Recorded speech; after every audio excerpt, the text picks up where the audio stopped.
Okay, we probably have some Q&A after that. I'd like to go ahead and give... I would expect no less. and please no pot shots from the audience.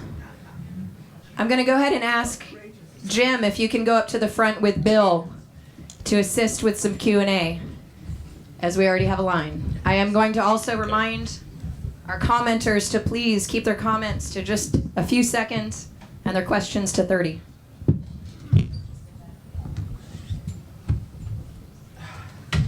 Well, first I'd like to ask DPA to join the coalition CCPR that we've all been working so hard for. But second, I had a question for Bill, because your organization, Americans for Medical Rights, is what brought about the 6-plant limit in the other states that you ran the initiatives in. And because of that, and because California hasn't been able to regulate any kind of size commercial gardens, can you think of a way that we can protect the cottage industry in California, where people are showing up by the hundreds in all the counties all around California? In fact, I'd like to see a polling question. Do you know someone who grows marijuana? And I think there's going to be a high number of answers to that. How are we going to legalize it in a way that isn't warehouse weed that costs $200,000 for a license like other states are doing? Good question. Is this mic hot? This one's better. This is better? Yeah, clearly better. Good question. You know, what I said in my remarks about being poll-driven, I think is the way to answer that question. Joe Trippi made the point earlier that the ground has shifted in the last 20 years, and we are capable now of doing many more things than we were capable of 20 years ago. You know, when we got that 33% yes response to the question about do you know someone who's used marijuana medically, if you asked about legalization at that time, you would have gotten a very low number of people in favor of recreational legalization. In the last 20 years, that number now has reached a maximum. So I think remaining within the poll-driven notion and deploying an argument against the development of a big tobacco analog with big marijuana is something that the public would respond to. I think if you want to avoid that big tobacco scenario that you described, I think the public would support enthusiastically a scenario that blocked major corporations from coming in and doing 200,000 square foot warehouses and all the things that big tobacco has done in terms of advertising and targeting young people. I think we can use the public opinion in this situation to deal with the problem you raised. Next question. Thank you. My name is Grady Padgett. I'm an environmentalist, and I also am a breeder and a grower in the Santa Cruz Mountains. But my question to Bill, can we get the presentation you just gave us on YouTube? And can we get you on TED Talks to get, here's social media, YouTube, that circumvents a lot of the costs of getting the message out there. How can we help get you to go viral? Pardon my virus, on YouTube, I'm sorry. But can we get you on TED Talks too?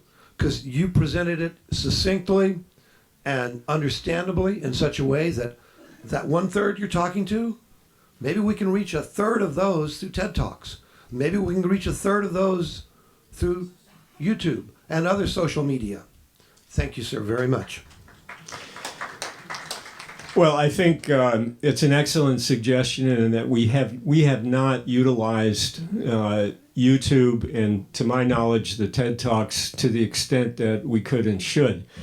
I think there are many people who would be more effective representatives of our point of view than I can be, but certainly those people are known, and we should make an effort to get them before the public. I'm talking about people with some celebrity stature that can draw a much larger audience than a person like me could. in this room. Next question, please. Hi, my name is Jacqueline McGowan. I'm a patient and an activist. And what I'd like to say is that if this was put to a vote today, I would not be voting yes. And that's because we have an unregulated market with 1.4 million patients in California. What is going on in Washington is what it looks like is they're trying to squash medical altogether to get people to pay the recreational prices. If we don't have a regulated medical market come 2016, I won't be voting yes. I want to know what you plan on doing to protect medical patients if we do not get regulations in order. Well, I can't give you specifics, but what I can tell you is that the people who are at the drafting table, for the most part, have spent the last 10 to 15 years defending medical marijuana rights. People from DPA, from MPP, from all the organizations here in this room, NORML and so forth, the mission until quite recently was not the legalization of recreational use, but protecting and extending the rights of medical patients. So the people in charge of the drafting are very sensitive to the issue that you've raised. And I'm sure that all of them are fully committed to ensuring that the patients they've been trying to protect with their legal careers these last 10 to 15 years will still be protected by the initiative that they're writing. Dale? Oh, hi. Bill, you were wrong about DPA having led every successful marijuana initiative. May I remind you about Proposition 215, which was written and organized by a grassroots group here in California with a lot fewer resources, a lot less talent, and a lot less experience than we have now. So, I cordially suggest that the entire community of California be involved in the writing and devising of this initiative. We can work together and collaborate on the polling, on the writing, and everything else. But to say at this time that there's one particular organization with an unblemished record in this is just inaccurate.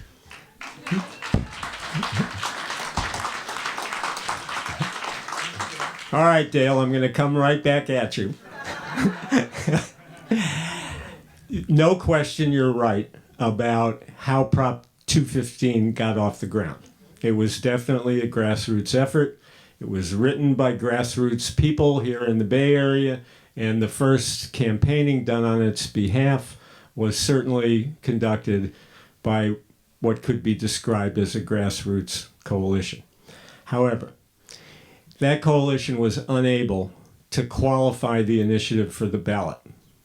When that coalition presented the 200,000 signatures it claimed to have collected, and we looked at those signatures and validated them against the state's voter rolls, we found that 35,000 of the 200,000 were valid, and the rest were not. So we had to hire professional signature gatherers to qualify. That took money that the grassroots didn't have. We then had to defend Proposition 215 with advertising in order to build an electoral victory, and we did that with money that DPA organized. Well, if you'd just given that money to the grassroots, we could have done it.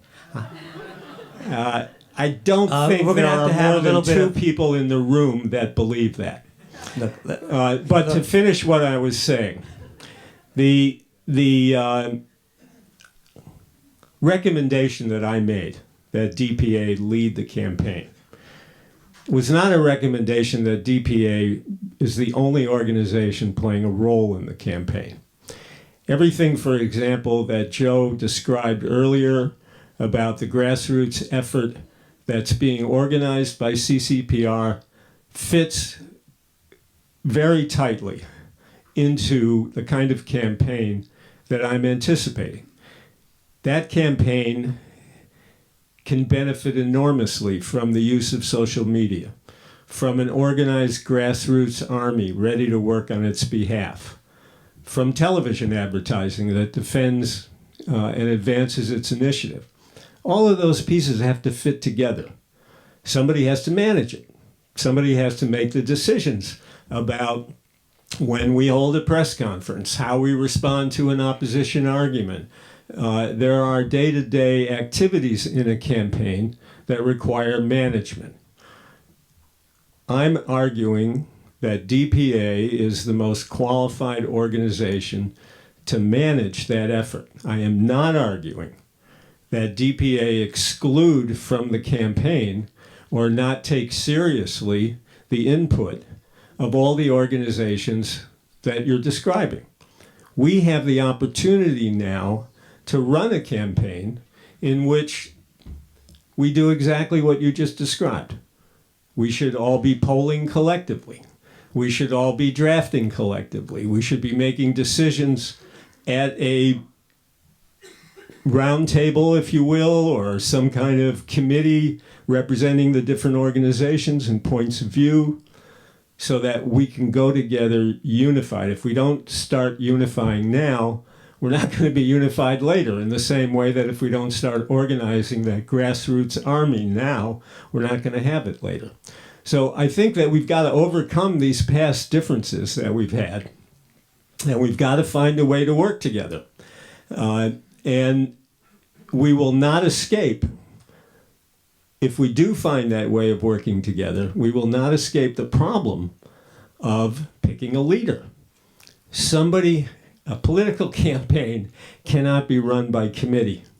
Somebody has to manage it, because you have to respond to day-to-day, hour-to-hour, sometimes minute-to-minute issues. I'm only arguing that DPA is the most qualified manager, not that they should have carte blanche in drafting the initiative or in everything the campaign does.